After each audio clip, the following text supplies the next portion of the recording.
Alrighty, guys. So welcome in here, to Slaughterhouse Sports. And lately, first of all, happy Memorial Day to everybody out there. It's the start of summer. Thank you to everybody that has served. And yeah, this should be a good weekend. This is an exciting time of the year, entering in the summer. And I wanted to say that first before we talk about basketball. So, Indiana, guys, is up 2-0 on the New York Knicks in this series. And this is pretty wild stuff. I mean, the fact that the Indiana Pacers, they were a 4 seed in the Eastern Conference, and they right now are on the precipice of getting to a championship. And maybe it's reminiscent a little bit of the Miami Heat of a couple of years ago when they were the 8th seed and out of nowhere they won. But now the Pacers, they've gone to back-to-back Eastern Conference Finals, and I believe that they're beating the New York Knicks. And the New York Knicks are playing at an incredibly high level as well. So let's really analyze. This is just such an impressive form of basketball that the Indiana Pacers are playing. They are playing right now what I consider to be modern Chip Kelly offensive basketball, where they are winning by science, they are winning by numbers, they are winning by analytics, they are winning by outsmarting Tom Thibodeau and the New York Knicks. Indiana has pretty much created in this offense. Tyrese Haliburton is kind of like Marcus Mariota to Chip Kelly and that Oregon Ducks offense, and I'll explain the analogy. The Oregon Ducks back in 2012, 2013, before Chip Kelly ended up going to the Philadelphia Eagles, they were winning by tempo. They were winning by speed. And their speed of their offense, defenses were not prepared for the speed of the offense, of the hurry-up offense, okay? And teams didn't adjust. And right now, we just saw the Indiana Pacers beat the Cleveland Cavaliers, the number 1 seed in the Eastern Conference, in 5 games. And one of the big winners of this Eastern Conference championship, ironically, is the Cleveland Cavaliers, because it makes Cleveland look much more competent as a number 1 overall seed, that Indiana is absolutely blasting the Knicks. So Jalen Brunson in these 2 games has been spectacular. I mean, Jalen Brunson had 36 last night. I believe in game 1 he had in the high 30s as well. Mikal Bridges had 20. Karl Towns had 20. So Bridges has played well in both of these games. Deuce McBride has played well. Offensively, the Knicks are scoring at a really high level. But defensively, they can't stop Indiana. And Indiana's like, they're pieces of this team. They fit perfectly. And what's incredible about this team is they are from a small market. They have Tyrese Haliburton as a point guard of this team, and they're just a run-and-gun team that plays 9-10 guys. And they press you up and down the court, and they wear on you. Their whole strategy is to wear you down physically. Even if they're not maybe getting a defensive stop, like they're relying on body punching you to win. And that's not, when we look at basketball, we look at, pick and roll. We look at, certain plays and certain matchups on the floor. We look at certain big time possessions and games being played in the 90s and the 100s and the game slowing down. But the Indiana Pacers, they're all about just speed. They're all about tempo. And to beat Indiana, it's pretty incredible, because I think that these players in isolation are fine players. Like, I think Miles Turner's a pretty good player. I think Siakim is a good player, is a really good player, but I don't think he's a superstar. And then you have Tyrese Haliburton, who is very, very good. I believe that the system is making these guys achieve their full potential. You have TJ McConnell, Ben Shepherd, Aaron Nesmith, Obi Toppin, like these are athletes and they're getting poured out on the floor, and these are skillful athletes and they are wearing down opponents, okay? And they beat Cleveland. They beat Cleveland with confidence. They beat Cleveland because the style of play eventually drags you out. And even Aaron Nembhard, like they've done an incredible job here. By the way, it's not Aaron Nembhard. It's Andrew Nembhard, okay? And his brother is Ryan, who played at Creighton University, and they're both from Canada. So the Knicks, like, have better star power. Like Karl Towns, Jalen Brunson, Mikal Bridges, even Josh Hart. I think Brunson could be the best player in the series. But the Knicks can't slow down the pace of the game. They can't. And there's problems here with the Knicks. I mean, they can't stop Haliburton drives. They should probably put Josh Hart on Haliburton and try to beat the crap out of Haliburton. Like, that's what I would do, is really play really physical with a guy like Haliburton.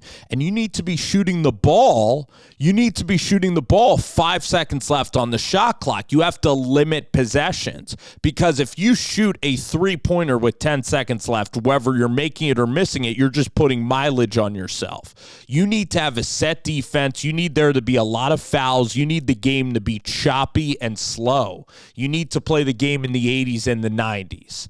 And to beat a team like this, I mean, it was pivotal that the Knicks win game one, and them losing game one was, I mean, Indiana, I would say it's a fluke because it freaking never happened before. But Indiana makes a habit of winning these style games. And Indiana has this belief. Indiana, when it comes down the stretch, they are clutch and they are winning these games, and they're doing it with guys that are not like typical playoff superstars. They're winning with like Aaron Nesmith hitting 5 threes, Tyrese Haliburton. Like, I believe that this is really good for the sport of basketball, because Tyrese Haliburton's a really good player, but all these other players are like really good support cast players, but they're like B+ to B players. You know, you look at the Toronto Raptors roster, for example. They have Grady Dick, they have RJ Barrett, they have Brandon Ingram. Like, Toronto has talent. It's just that Tyrese Haliburton and Rick Carlisle, it's showing you, which is kind of nice, that you don't need to play in the big market to win, and that just having a couple of stars like the Los Angeles Lakers, that it isn't as simple that you're going to go out there and win. That having a team, that having a bench, that having guys like Ben Shepherd come into the game for like 10 to 12 minutes, that you have TJ McConnell come into the game for 16 minutes, Matherin, like, it's fun because it shows you that if you draft and develop and get depth, that you can win at this level. And I also give credit to the NBA, because for a long time, like, the stars in the big markets would get foul calls, okay, in the NBA. And this shows that the NBA is not fixed. It's not rigged, because if it were, the NBA, for the ratings sake, would want the New York Knicks to be in the, if the games were fixed and rigged, the NBA would want the Knicks to win this series, to have it be Knicks Thunder, or to even have it be Knicks Minnesota with an ascending star in Anthony Edwards. It's really marketable, okay? But the NBA now, I like how they're letting the best teams win, and that's going to be Oklahoma City, and that's going to be the Indiana Pacers, because they play with pace. They have great team defense overall. Their pieces fit so well. Rick Carlisle has evolved into kind of like the Andy Reid or John Harbaugh. I think he's actually the John Harbaugh of the NBA. That's the analogy, because John Harbaugh went from Joe Flacco, pocket passing quarterback in the, the late in the late 2010s, and he's evolved every single year to now have Todd Monken, to now have a very different offensive scheme. And Rick Carlisle with the Dallas Mavericks, that scheme was, we're going to do pick and roll with Dirk Nowitzki. Now he's playing ball like Mark D'Antoni. Now he's playing ball like Nate Oates is doing at Alabama. Okay. And for an experienced coach to constantly be tweaking and to constantly be able to on the fly create new schemes and to create a new strategy is incredibly impressive for a veteran, because a lot of times coaches will be kind of stuck in their ways and will just go one way about it. And Rick Carlisle has adapted, okay, and created this brand of basketball that is so fast that it just wears on you physically.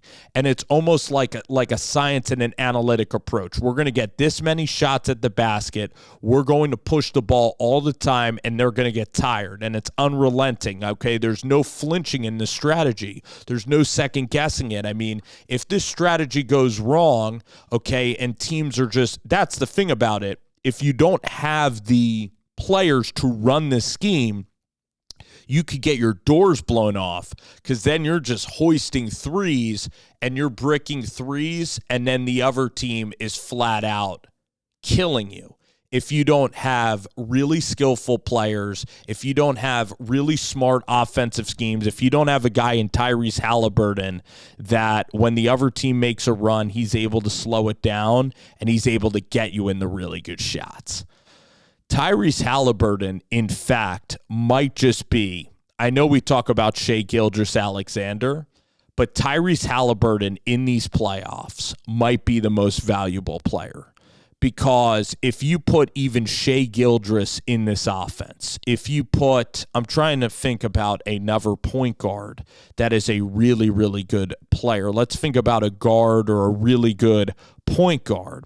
All right, let's think about some of the best that are out there. I mean, now you have a lot of point guards by committee, but if you put Jalen Brunson on this Pacers team, this offense that Rick Carlisle is creating, it wouldn't work. If you even put De'Aaron Fox on this offense or Trae Young, they can get up and down the floor, but Tyrese Haliburton's height, his passing ability, the pace that he plays with, he's a 6'6" guard that is so fast, that is clutch, that hits big threes, that passes the basketball unlike anybody in the NBA. So Jamal Murray's a really good point guard. All right. James Harden is a really good point guard. These players would not be as effective running this Indiana scheme. Maybe James Harden would actually be the second best guy that you can put into the scheme, but even Jamal Murray wouldn't be able to run this type of offense. Okay, it's almost like the Baltimore Ravens offense, where not a lot of quarterbacks can run this level of offense. So the New York Knicks, they're scoring, they're getting baskets, they're accomplishing goals, but overall, in the grand scheme of things, they're not making a difference. Like, the baskets are not meaning anything, because the Pacers scientifically are scoring, are getting more shots at the basket, it seems like, and these Jalen Brunson buckets are all so hard, and they don't mean anything, because the Pacers are able to gun down and shoot threes, and they're able to get these wide open looks, because the New York Knicks, with this style, they do not have the players to defend consistently the Indiana Pacers offense. And that is why Oklahoma City is a perfect matchup for the Pacers, all right, or even a Houston Rockets, because you need to be really physical, you need to be tall, and you need to be incredibly agile. You need to be a great defensive team and get these guys in a rock fight into the 80s and the 90s.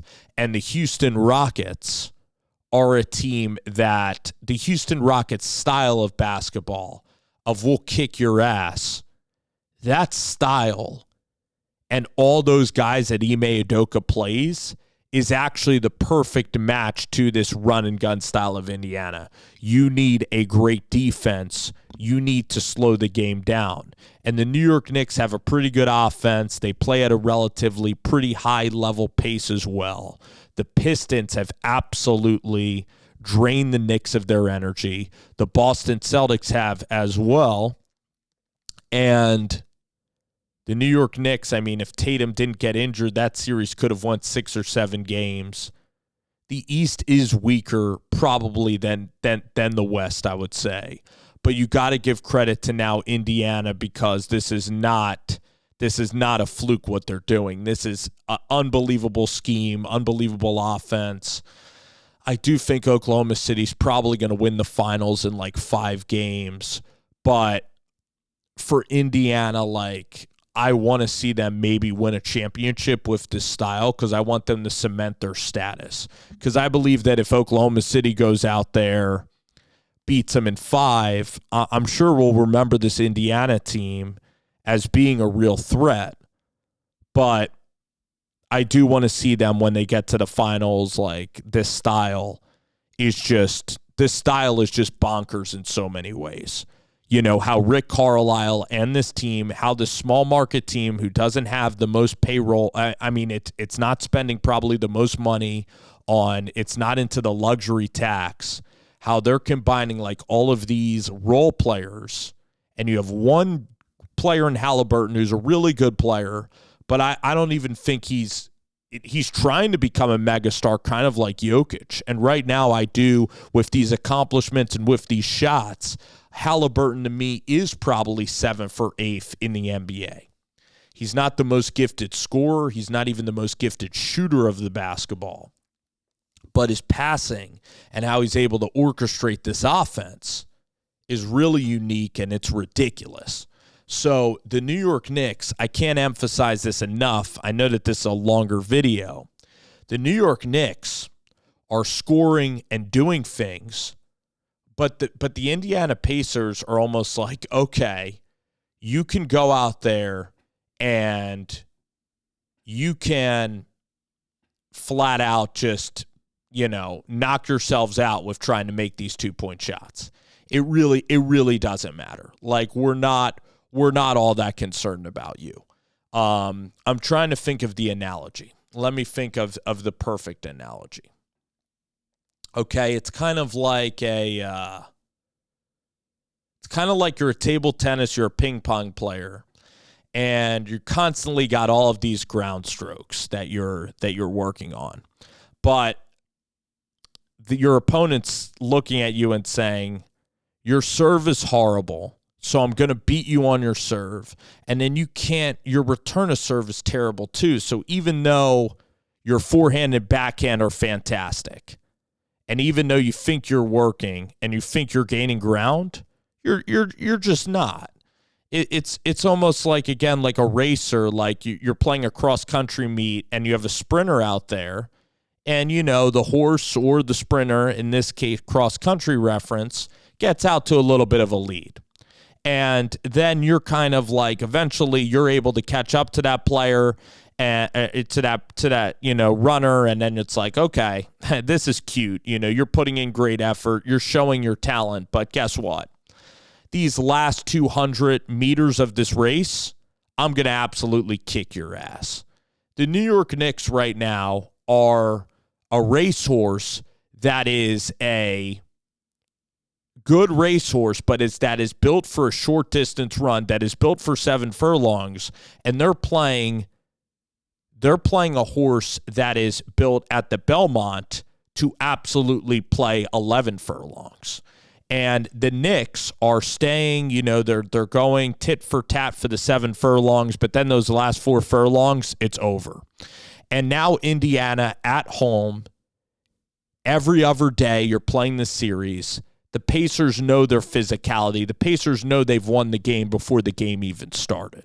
The coaching and the style, it already eliminated the Knicks, okay? And that's what we saw last night, because in a regular basketball series, when a team wins a very emotional game one like they just did, the team at home, if it's an even playoff series, the team at home will go out there and will absolutely kick their ass by like 15 or 20 points, okay, when you lose game one at home.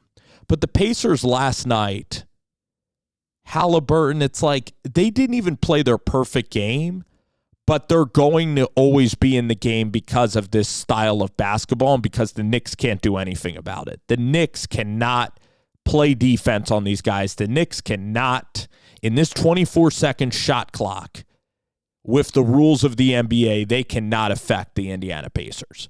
If it were a 30-second shot clock and the Knicks could hold the basketball and this were college basketball, this style could easily be defeated by the New York Knicks. In fact, if it were a 30-second shot clock, the Knicks would actually win this series. But the fact it's a 24-second shot clock, NBA rules, I'm not complaining about it.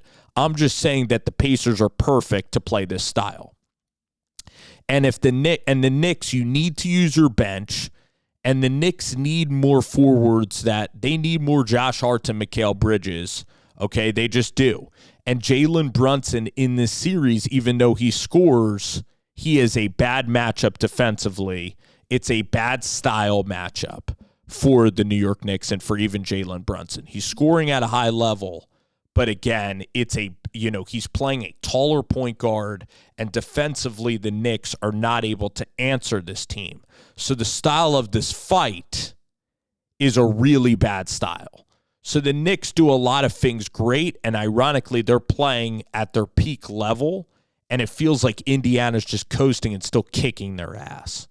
And that's kind of the problem in and of itself, and it's the brilliance of the Indiana Pacers. It's the brilliance of this scheme that has been concocted 2 years ago by Rick Carlisle, that we're going to get Haliburton, we're going to get Nesmith, we're going to get Obi Toppin, we're going to get all of these players, okay? Another analogy, it's like we're going to get Tom Brady and we're going to get all these undervalued slot receivers that are not really fast, that are not wowing people at the combine, and then we're going to put it into this, and then we're going to put this offense out there on the floor. We're going to put Aaron Nesmith in a spot where he's going to really succeed. If Aaron Nesmith were playing on the Cavs, if Aaron Nesmith were playing on the Orlando Magic, he would be an okay player. He would be a rotation guy, and he wouldn't be anything of note. If you were to put Obi Toppin or even Ben Shepherd on like the Magic, for example, they might play a little bit, but they're not going to be as impactful. This scheme is built for guys who can run, okay? And if you can't run, if you're a slow plodding player, like as crazy as this sounds, like even a guy like Julius Randle, or even a guy like a Jokic or a Towns, if you're slow and plodding, you can't play in the Indiana Pacers. Like Karl Towns is a really good basketball player, but this scheme is so specific, this Carlisle scheme, and it is fascinating to watch. It is fascinating to analyze and watch this scheme work so brilliantly at this stage and kind of come out of nowhere as a 4 seed and win. And I credit the NBA for, again, letting it be above board, letting the better team win. I'm personally excited for Oklahoma City and Indiana. Those are the best teams, and it's kind of refreshing to see teams from a smaller market play in the finals. So I'm all about it, okay? And it shows that the NBA, if it were rigged or fixed, again, so I give Adam Silver credit that he's letting this series play out the way that it's going to play out. And if it were Knicks Cavs, the Knicks would even have a better chance, ironically. So the Knicks built a really good team. They accomplished great things by beating the Boston Celtics, by winning those games in Boston. Like the Knicks still, it looks like their season's gonna end, but they've still had a really, really good basketball season. They really did. And they've given their fans a lot of juice, okay? There's only one team that's going to win the NBA Finals, okay? But the New York Knicks have brought this fan base just incredible, joy. And if you keep the core together for about 3 or 4 more years of Brunson, because Brunson, okay, he's going to get into his 30s, and then he's a smaller player who's going to wear down, the Knicks have about 3 more years of really competing. And there's so many teams in the NBA that are irrelevant year after year after year after year. And the Knicks, with Leon Rose, they've built a team that beat Boston. If they just won game 1, it would have been a more competitive series. They probably would have lost in 6 games, which is actually what I predicted the other day. I thought the Knicks would win the game 2. I did not see this coming. So it's fascinating to analyze. I know that this is a longer podcast, but and I know that some of the points might be repetitive on it, but we are witnessing a style of basketball which is really, really unique to the NBA game, which I'm not sure people are going to kind of copy it, but I think teams now are going to draft players to stop this Haliburton Carlisle offense. And give credit to the assistants too on the Indiana staff. It's remarkable how it was created, this offense.